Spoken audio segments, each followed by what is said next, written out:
Let's try this Filipino news. Magandang araw Pilipinas, magandang araw Mega Manila. Ako si Joshua Guerrero, hatid ang pinakuling balita sa oras na ito. Nag-anunsyo ang kagawaran ng edukasyon ng malaking pagbabago sa wikang panturo para sa mga batang mag-aaral. Sa ilalim ng DepEd Order No. 20, inatasan ang mga paaralan na gumamit ng Ingles at Filipino sa pagtuturo sa mga mag-aaral mula kindergarten hanggang grade 3. Naayon ang pagbabago ito sa Republic Act 12027 na opisyal na nagtatapos sa mandatoryong paggamit ng mother tongue sa Key Stage 1.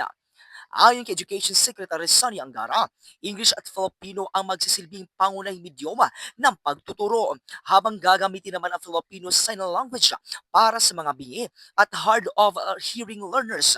Sa kabilang pagbabago, gagamitin pa rin ang mga panrehiyong wika bilang pantulong sa paglipat ng mga mag-aaral sa iba't ibang wika gamit ang paraan tinatawag na translanguaging.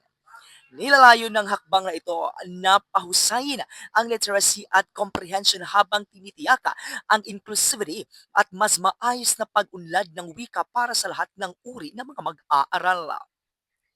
At yan ang balita sa oras na ito. Magandang araw.